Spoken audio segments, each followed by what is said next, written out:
Out here, it's not only the amazing views, but the way time stretches out a little longer. How laughter bellows louder among friends, and how the breeze hits just right at the summit.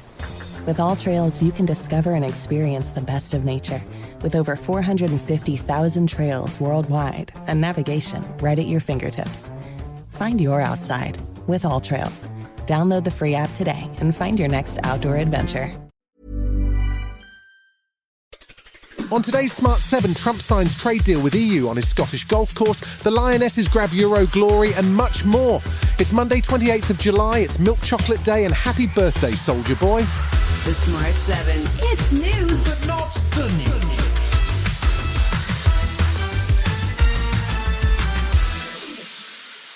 Prime Minister Keir Starmer is expected to recall his cabinet this week to discuss the ongoing crisis in Gaza.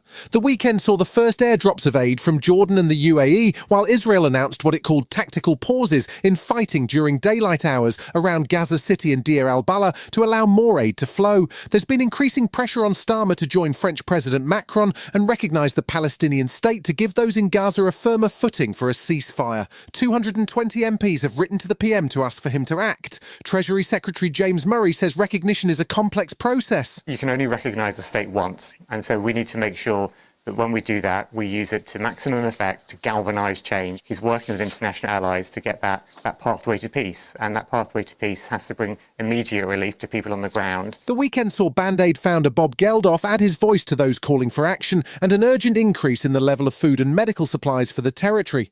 Tory leader Kemi Badenoch was taking a more generous approach to the Israeli actions. What I'm seeing is Israel allowing humanitarian aid to go in. This has been an unbelievably difficult situation. And what we all want to see is this awful war coming to an end. And that will happen when those hostages are released. We need a ceasefire.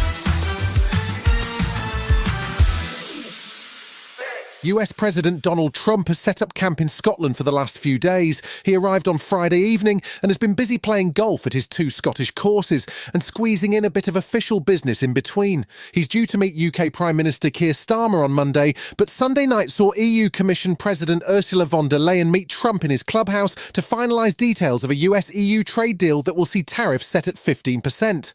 Trump hailed the agreement as one of the biggest of all time, but he also wandered off into a 3-minute rant about wind energy. We will not allow a windmill to be built in the United States. They're killing us. They're killing the beauty of our scenery. It's a horrible thing. It's the most expensive form of energy. It's no good.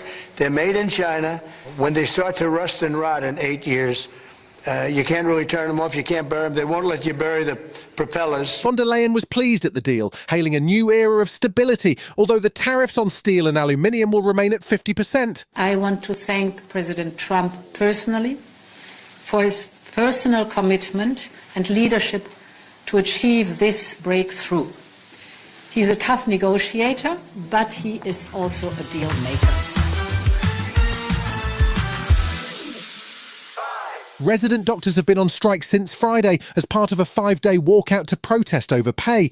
They're demanding a 29% pay rise to address what they say are pay reductions since 2008, but Health Secretary Wes Streeting has refused to engage, pointing out they've already had a 22% rise over the last couple of years. Tory leader Kemi Badenoch weighed in on Sunday, announcing that if her party returns to power, she'll ban all NHS doctors from striking. Police, soldiers and prison officers are already banned under what is known as minimum service levels. Dr Tom Dolphin, chair of the British Medical Association, says the aim of their strike is not to undermine the NHS. We don't want to be on strike. OK, we'd much rather be looking after patients. That's what we went to medical school to do.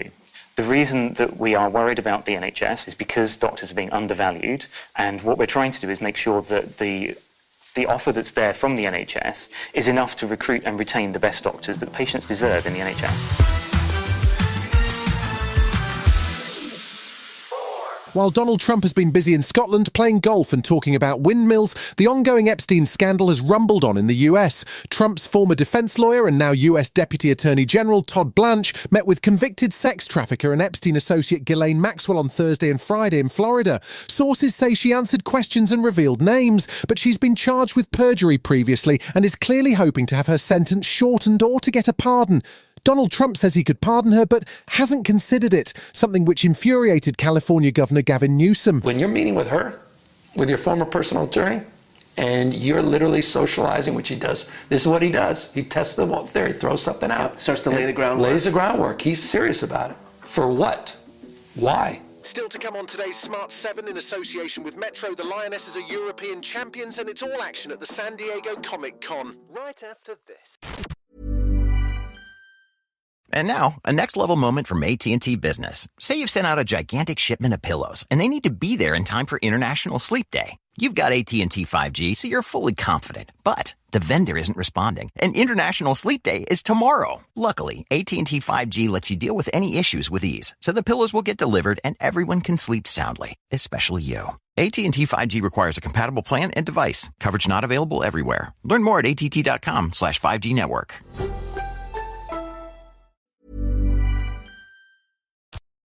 Welcome back.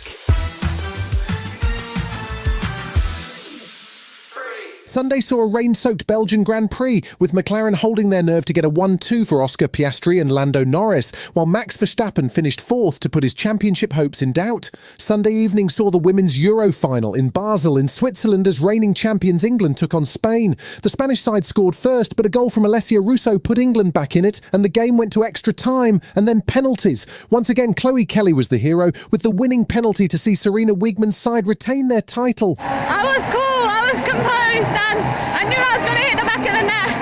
I don't miss penalties twice. Unbelievable, not just the team of staff behind us, 23 players, all the staff behind us, and Serena Wiegman, she's done it again.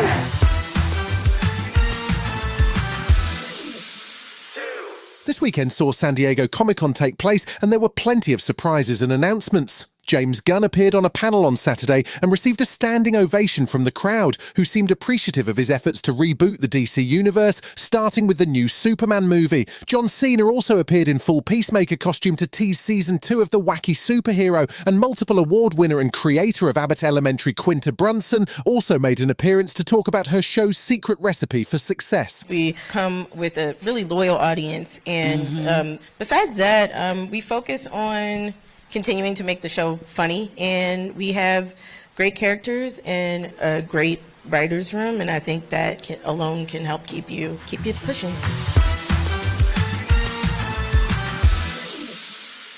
If you see a sign saying "Welcome to Derry" on your social feed, you might be forgiven for thinking there's a Derry Girls reboot on the way. But this Derry is a bit more scary. It's the town in the US made famous because of its creepy clown Pennywise. Stephen King's novel has been turned into a movie multiple times and is now being rebooted, this time as a TV series that explores the origins of the story.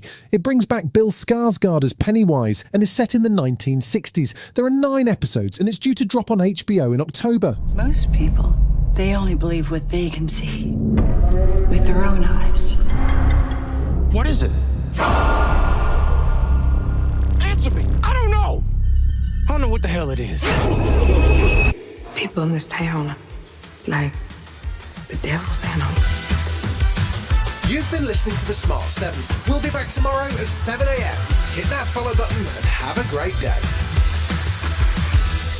Give us 7 minutes and we'll give you the world.